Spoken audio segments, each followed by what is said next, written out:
Ketika seorang sahabat menjadi malaikat pencabut nyawa. Inilah kisah nyata dari Regan Hancock, seorang ibu muda yang kehilangan nyawa secara tragis di tangan sahabatnya sendiri demi mencuri bayinya yang belum lahir. Regan Michelle Simmons Hancock adalah seorang wanita muda yang bersemangat yang lahir pada tanggal 14 November 1998 di Hope, Arkansas, Amerika Serikat. Sejak kecil, Regan dikenal sebagai pribadi yang ceria dan penuh kasih sayang. Dia tumbuh dalam keluarga yang hangat dan religius serta aktif dalam komunitas gereja. Di usia remaja, dia bekerja di Flying Burger and Seafood, di mana dia dikenal sebagai seorang pekerja keras yang berdedikasi tinggi. Teman dan keluarga menggambarkannya sebagai seseorang yang dapat menerangi ruangan dengan kehadirannya. Dia memiliki kemampuan alami untuk membuat orang lain merasa nyaman dekat dengannya. Regan sangat aktif di media sosial dan melalui media sosial itu dia bertemu dengan Taylor Morton. Pertemanan mereka berjalan dengan cukup dekat.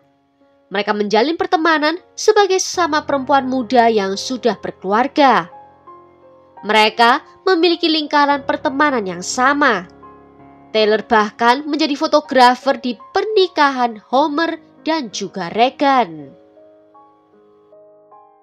Di bulan September 2019, Regan menikahi kekasih masa SMA-nya, Homer Hancock. Mereka membangun rumah tangga yang bahagia di New Boston, Texas. Pasangan ini sudah menjadi orang tua bagi seorang putri yang sudah berusia 3 tahun yang diberi nama Kinley. Regan menjalani peran sebagai seorang ibu dengan antusias. Dia adalah seorang ibu yang berbakti, selalu mengutamakan kebutuhan putrinya dan menciptakan lingkungan rumah yang hangat dan penuh dengan kasih sayang. Regan kemudian hamil untuk yang kedua kalinya dengan usia kandungan sudah mencapai 34 minggu. Pasangan ini telah memilih nama Braxlyn untuk bayinya yang diperkirakan lahir pada bulan November 2020. Mereka sangat antusias menyambut kelahiran putri kedua ini, di mana mereka sudah menyiapkan kamar bayi. Regan menjalani hidupnya dengan menyeimbangkan perannya sebagai seorang ibu dan persiapan untuk kelahiran putri keduanya. Regan melakukan pemeriksaan rutin dan hasilnya dia dalam keadaan sehat tanpa komplikasi selama kehamilannya. Regan mengizinkan Taylor masuk ke dalam lingkaran terdekatnya, membagikan momen pribadi dan rencana masa depannya. Mereka sering bertukar cerita soal rumah tangga dan juga kehamilan. Sementara Regan menganggap Taylor sebagai teman sejati, Taylor menganggap Regan sebagai target. Pada tanggal 9 Oktober 2020, Regan sedang berada di rumah bersama dengan putrinya yang berusia 3 tahun menjalankan rutinitas paginya. Tanpa sepengetahuannya, Taylor telah merencanakan hari itu dengan cermat. Di sekitar pukul 7:30 pagi, Taylor tiba di rumah Regan. Dari catatan telepon menunjukkan bahwa ada pertukaran pesan teks singkat di antara kedua wanita ini di antara pukul 7:22 hingga pukul 7:52. Setibanya dia di rumah Regan, Taylor melancarkan serangan yang gila-gilaan. Regan sempat melawan balik yang dibuktikan dengan banyaknya luka pertahanan yang dialaminya di tangan dan juga lengannya. Juga menyebabkan salah satu jari Taylor jadi terkilir. Taylor mencekik Regan, namun karena perlawanannya sangat kuat, Taylor kemudian terpaksa menikam Regan berulang kali.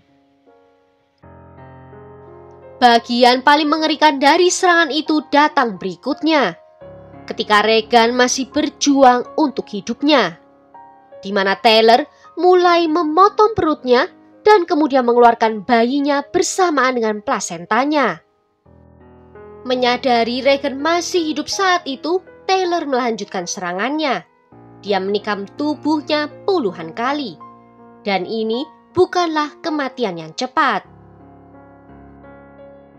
Kurang dari 2 jam setelah insiden ini, Taylor terlihat mengemudi dengan tidak menentu oleh polisi di Idabel, Oklahoma, sekitar 19 km dari TKP. Ketika petugas menghentikannya, mereka menemukan pemandangan yang mengejutkan dan sangat mengganggu. Taylor menggendong bayi yang terlihat baru saja lahir di pangkuannya dengan tali pusar yang masih menempel dan tampak keluar dari celananya. Petugas berpikir kalau ini adalah keadaan darurat medis. Taylor mengklaim kalau dia baru saja melahirkan di dalam mobilnya. Petugas dengan cepat mengatur agar Taylor dan bayinya segera dibawa ke rumah sakit Memorial McCurtain. Namun disinilah rencana Taylor mulai terbongkar dengan cepat. Staf medis di rumah sakit dengan cepat menentukan bahwa Taylor tidak baru melahirkan. Dari pemeriksaan mengungkapkan Taylor tidak memiliki rahim dan pemeriksaan dalam tidak menunjukkan adanya darah di saluran vaginanya. Tes darah mengkonfirmasi kalau dia tidak ada hormon kehamilan di dalam tubuhnya.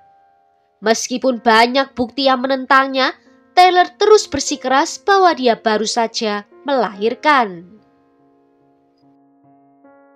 Saat diperiksa di rumah sakit, bayi itu diberi perawatan darurat. Namun tragisnya, bayi itu telah kekurangan oksigen terlalu lama dan menderita kerusakan otak yang parah. Meskipun ada upaya dari staf medis, Braxlin tidak dapat menggunakan alat bantu hidup dan dinyatakan meninggal dunia pada pukul 1:22 di siang hari. Hanya beberapa jam setelah diambil paksa dari rahim ibunya.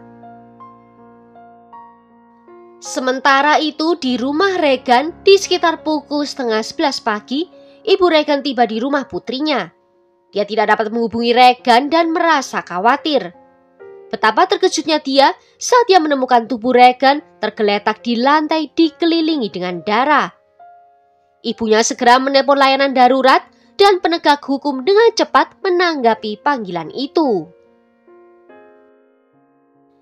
Petugas menemukan putri Regan yang berusia 3 tahun di dalam rumah tanpa cedera fisik. Tetapi sangat terlihat terguncang, mungkin menyaksikan beberapa bagian dari kejahatan mengerikan terhadap ibunya. Ketika para penyelidik mulai memproses TKP, mereka dengan cepat menemukan hubungan antara Regan dengan wanita yang mengaku baru saja melahirkan di Idabel. Dari laporan pemeriksa medis mengungkapkan ada lebih dari 100 luka tusuk di sekujur tubuh Regan dan tengkoraknya retak. Potongan kuku Regan ditemukan di plasenta menunjukkan bahwa dia masih hidup saat bayinya diambil. Pengujian DNA dengan cepat diperintahkan untuk mengkonfirmasi apa yang telah diduga oleh para penyelidik. Bahwa Taylor bukanlah ibu kandung bayi tersebut dan bahwa bayi itu adalah milik Regan. Setelah bukti kuat ini, Taylor ditangkap karena penculikan anak dan juga pembunuhan. Rincian lebih lanjut muncul tentang rencana Taylor untuk memalsukan kehamilannya. Penyelidik menemukan bukti penelitian online ekstensifnya tentang kehamilan palsu, termasuk menonton video tentang pemeriksaan fisik bayi prematur dan bahkan mempelajari video operasi sesar. Sewaktu kecil, Taylor sering mengeluh sakit perut, dan yang menarik, keluhan ini secara misterius akan hilang di akhir pekan, tetapi muncul kembali pada hari sekolah. Pola ini menunjukkan bahwa Taylor mungkin mengalami kecemasan terkait sekolah atau menggunakan keluhan fisik sebagai sarana untuk mendapatkan perhatian atau menghindari sekolah. Kejadian ini merupakan salah satu contoh pertama di mana Taylor belajar menggunakan keluhan fisik atau masalah kesehatan yang dibuat-buat untuk memanipulasi lingkungannya atau mendapatkan simpati dari orang lain. Saat Taylor memasuki masa remajanya, pola masalah kesehatannya atau masalah yang dibuat-buat untuk mendapatkan perhatian dan simpati tampaknya meningkat. Dari pernikahan pertamanya, dia mendapatkan 2 orang anak. Namun di tahun 2014, di usianya yang masih 21 tahun, Taylor harus menjalani 2 prosedur medis besar yang berdampak pada kehidupannya. Yang pertama adalah ligasi tuba untuk mencegah kehamilan di masa depan. Melakukan hal ini di usia yang begitu muda dianggap tidak biasa dan mungkin menunjukkan bahwa dia mengalami stres atau ketidakpastian yang signifikan tentang perannya sebagai seorang ibu. Dan yang kedua, di tahun berikutnya, Taylor menjalani histerektomi. Seluruh rahimnya diangkat yang membuatnya tidak dapat hamil lagi. Taylor lalu memasuki pernikahan keduanya. Dan selama pernikahan keduanya ini, Taylor mengaku menderita berbagai masalah medis. Dia bahkan sampai berpura-pura mengalami kejang. Setelah menjalani proses histerektomi, Taylor memberitahu teman-temannya bahwa dia telah didiagnosis menderita kanker rahim dan menggunakan rekayasa ini sebagai penjelasan atas ketidakmampuannya untuk hamil lagi. Taylor pernah menawarkan uang sebesar $100.000 kepada 2 temannya untuk bertindak sebagai ibu pengganti. Tetapi tidak ada temannya yang menerima tawaran ini. Kebohongan Taylor tentang kehamilan menjadi semakin rumit sekitar periode ini. Dia memberitahu orang-orang bahwa dia keguguran anak kembar dan kehilangan anak perempuan lainnya segera setelah lahir. Dan pernikahan keduanya ini berakhir pada bulan April 2019. Hanya beberapa minggu setelah berpisah, Taylor mulai berkencan dengan pria lain bernama Wade Griffin. Memasuki hubungan barunya ini, pola penipuannya mencapai tingkat yang baru. Salah satu penipuannya yang paling signifikan adalah mengklaim dirinya sebagai ahli waris dengan hampir $5 juta. Dan pada bulan Januari 2020, Taylor memberitahu Wade bahwa dia hamil dan akan melahirkan pada bulan September 2020. Wade tentu saja tidak tahu kalau Taylor berbohong. Dia membuat banyak alasan untuk bisa menutupi kebohongannya.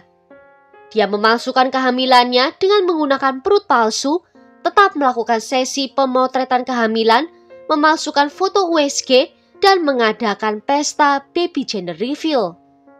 Penipuannya begitu hebat sehingga meyakinkan tidak hanya Wade tetapi banyak orang di lingkaran sosial mereka. Namun Taylor mulai merasa ketakutan pada pertengahan bulan September, hanya beberapa minggu sebelum tanggal kelahiran putrinya. Mantan suami pertama Taylor mengambil tindakan. Dia mengirim pesan anonim ke Wade beberapa kali selama beberapa hari, mengungkapkan bahwa Taylor telah menjalani histerektomi dan menggunakan sonogram dari anak-anaknya yang terdahulu untuk memalsukan kehamilannya saat ini. Pengungkapan ini memicu serangkaian peristiwa yang akan mengarah pada tragedi. Alih-alih berkata jujur, Taylor menjadi lebih putus asa dan dia mulai meneliti tempat-tempat di mana wanita hamil mungkin berkumpul, mencari protokol kelahiran rumah sakit, dan mempelajari cara kerja prosedur operasi sesar. Dia bahkan melacak dan menguntit seorang ibu hamil di depan klinik di Texas. Dia mempelajari pola para wanita hamil ini dan menganggap mereka sebagai korban potensial sebelum akhirnya menargetkan sahabatnya sendiri. Keluarga Regan sangat terpukul, apalagi mengetahui bahwa pelaku adalah seorang yang mereka percaya dan dekat dengan keluarga. Sedangkan komunitas lokal merasa dikhianati karena Taylor dikenal sebagai wanita yang ramah dan baik, tetapi ternyata menyembunyikan sisi gelap yang ekstrim. Persidangan dimulai pada September 2022 dan berlangsung sekitar 2 bulan. Jaksa menyatakan kasus penuntutan di mana Taylor dinyatakan berpura-pura hamil untuk mempertahankan hubungan dengan pacarnya. Dan dia melakukan pembunuhan brutal terhadap Regan untuk merebut bayinya. Jaksa yakin bahwa Taylor menggunakan toples kaca yang diisi pasir yang adalah souvenir dari pernikahan Regan untuk memukulnya berulang kali. Pada tanggal 3 Oktober 2022, juri memutuskan Taylor bersalah atas pembunuhan berencana atas kematian Regan dan juga bayinya. Fase penjatuhan hukuman dimulai pada 12 Oktober 2022 dan berlangsung selama 25 hari. Jaksa penuntut dan pembela menyajikan bukti dan kesaksian untuk membantu juri menentukan hukuman Taylor. Sebanyak 142 orang saksi memberikan kesaksian, termasuk keluarga korban, petugas medis, penyelidik, dan mantan konselor kesehatan mental Taylor. Petugas medis di penjara melaporkan bahwa Taylor sering mengeluh tentang masalah kesehatan dan mencoba memanipulasi narapidana lain serta petugas. Dan Taylor tidak menunjukkan penyesalan atas tindakannya. Wade yang juga ikut bersaksi mengatakan bahwa dia benar-benar percaya bahwa Taylor sedang hamil dan akan melahirkan di bulan September 2020. Tim pengacara Taylor mencoba menghindari hukuman mati dan mengalihkan fokus dari tuduhan pembunuhan berencana. Meskipun mereka tidak membantah bahwa Taylor adalah seorang pelaku. Mereka berargumen bahwa Taylor tidak bermaksud membunuh bayi itu dan mereka juga berusaha menunjukkan bahwa tidak ada bukti kuat kalau bayinya lahir dalam keadaan hidup. Pembela juga mengangkat kemungkinan adanya gangguan mental atau tekanan psikologis yang berat untuk mempertahankan hubungannya dengan pacarnya. Strategi utama mereka adalah meyakinkan juri agar memberi hukuman penjara seumur hidup dibanding hukuman mati. Pembela mengklaim bahwa Taylor masih bisa menunjukkan penyesalan dan tidak layak mendapat hukuman paling ekstrim. Namun pada 9 November 2022, setelah berunding selama lebih dari 1 jam, juri menjatuhkan hukuman mati dengan suntikan mematikan kepada Taylor. Juri harus mempertimbangkan 2 pertanyaan. Pertama, apakah Taylor dianggap akan menimbulkan bahaya di masa depan? Dan yang kedua, jika ada keadaan yang meringankan, apakah mungkin diberikan hukuman seumur hidup alih-alih hukuman mati? Juri menjawab iya untuk pertanyaan pertama dan tidak untuk pertanyaan kedua. Hingga saat ini belum ada tanggal eksekusi resmi yang ditetapkan. Menurut informasi dari Texas Department of Criminal Justice, Taylor saat ini berada di sel khusus narapidana hukuman mati. Dia masih menjalani proses hukum termasuk adanya kemungkinan banding. Proses banding ini dapat memakan waktu selama bertahun-tahun sebelum keputusan akhir mengenai eksekusi akhirnya diambil. Well, sampai di sini dulu kisahnya. Tulis ya pendapat kalian tentang kasus ini di kolom komentar. Jika ada yang mau request kasus, juga bisa menuliskannya di bawah. Akhir kata terima kasih kalau sudah nonton video ini sampai akhir. Sampai jumpa di video berikutnya. Ciao!